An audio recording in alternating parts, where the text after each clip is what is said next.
اللہ الرحمن الرحیم۔ ناظرین السلام علیکم ورحمۃ اللہ۔ ناظرین، آج ہم سید بابا فخر الدین الحسنی الحسینی رحمۃ اللہ تعالیٰ علیہ آپ کے متعلق گفتگو کریں گے۔ ناظرین، سید بابا فخر الدین الحسنی الحسینی عام طور پر بابا فخر الدین کے نام سے مشہور موجودہ مشرقی ایران سے تعلق رکھنے والے سہروردیہ کے ایک فارسی صوفی تھے۔ بابا فخر الدین تروچیراپالی کے پیر نتھار طبلہ عالم بادشاہ نٹھار والی کے شاگرد اور جانشین تھے۔ وہ موجودہ مشرقی ایران کے سیستان اور شاہ پور کے شہنشاہ تھے۔ بعد میں صوفیزم کی راہ اختیار کرنے کے لیے تخت سے دستبردار ہو گئے۔ وہ والد کے طور پر امام حسن اور والدہ کی طرف سے امام حسین علیہ السلام کی اولاد میں سے۔ انہوں نے ہندوستان کی مکہ، مدینہ، افغانستان، کشمیر اور گجرات ریاستوں کے راستے سیستان سے تروچیراپالی تک پیدل سفر کیا، جہاں انہیں تروچیراپالی میں ان کے مرشد طبلہ عالم نتھار والی کے ذریعے کلندریہ سہروردیہ کے سلسلہ میں شامل کیا گیا۔ بعد میں انہیں ان کے مرشد نے روحانی جانشینی عطا کی اور وہ اپنا ٹھکانہ تلاش کرنے کے لیے تیار تھے۔ بابا فخر الدین نے پینو کونڈا کو اپنا گھر اور آخری آرام گاہ بنایا۔ ناظرین، بابا فخر الدین کی زندگی کے بارے میں ان کے بھتیجے اور جانشین سید یوسف قطب حسین کی سوانح حیات شاگڑا کلندر کے مطابق بابا فخر الدین 564 ہجری میں سلطان سید حسین سیدہ بی بی فاطمہ ساگیر کے ہاں پیدا ہوئے تھے اور ان کا تعلق مکہ سے تھا، اور ان کے دادا سلطان محمد حسین مکہ کے شریف تھے۔ بابا فخر الدین کے دادا سلطان ابو القاسم نے بڑے بھائی سلطان محمد حسین مکہ کے شریف کے حکم پر سیستان پر حملہ کیا اور فتح کیا۔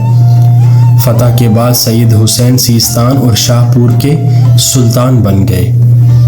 بابا فخر الدین قرآن کی تعلیم کے ماہر اور اسلامی قانون دان تھے۔ وہ جنگی مہارتوں میں بھی ماہر تھے۔ وہ سیستان اور شاہ پور کے تخت پر بیٹھے اور اپنے والد کے بعد سیستان اور شاہ پور کے شہنشاہ بنے۔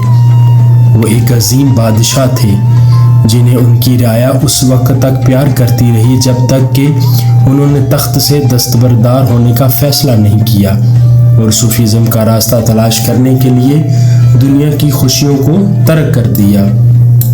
بابا فخر الدین نے تخت چھوڑ دیا اور درویش بن گئے اور ایک کامل استاد کی تلاش میں کئی شہروں کا سفر کیا اور تروچیراپالی میں اپنے رہنما اور استاد نتھار والی کو پایا۔ نتھار والی خود ایک فارسی بادشاہ تھے جنہوں نے خدا کی تلاش میں تخت چھوڑ دیا تھا۔ بابا فخر الدین نے 23 سال تک اپنے مالک کی خدمت کی اور خود ایک کامل ولی بن گئے اور انہیں ان کے مرشد نے خلیفہ مقرر کیا۔ نتھار والی نے بابا فخر الدین کو اپنے 900 قلندروں میں سے 300 قلندر دیے اور انہیں بابا فخر الدین کے ساتھ جانے کا حکم دیا اور انہیں ان کی آخری رہائش گاہ پینو کونڈا کی طرف بھیج دیا۔ انہوں نے سخت محنت اور کھانے یا پانی کے بغیر طویل عرصہ تک نمازوں میں مشغول رہے اور اعلیٰ روحانی مقامات حاصل کیے اور اپنی زندگی کے دوران کئی کرامات دکھائیں۔ وہ اپنی پوری زندگی برہمچری رہے اور اپنے آپ کو خدا کے لیے وقف کر دیا۔ ان کا بھتیجا یوسف قطب حسین ان کا خلیفہ روحانی جانشین بنا اور ان کے خاندان میں مزار کی نگہداشت آج تک جاری ہے۔ بابا فخر الدین نے 126 سال کی زندگی گزاری اور 694 ہجری کو ظہر کی نماز کے بعد اس دنیا سے رخصت ہوئے۔ سہروردیہ شاہ کے کلندریہ سلسلے کے ساتھ انضمام کو ممکنہ طور پر لال شہباز کلندر سے منسوب کیا جاتا ہے، تاہم وہ بہاؤالدین زکریا ملتان کے شاگرد نہیں تھے بلکہ ایک اچھے دوست تھے جن کی افسانوی روحانی دوستی سندھ پاکستان میں 4 یار کے نام سے مشہور ہے۔ یہ لگاؤ اتنا خوشگوار اور روحانی تھا کہ ان کی دوستی افسانوی بن گئی اور وہ 4 یار کے نام سے جانے گئے۔ دوسرے دوست بابا فرید الدین مسعود گنج شکر اور جلال الدین سرخ پوش تھے۔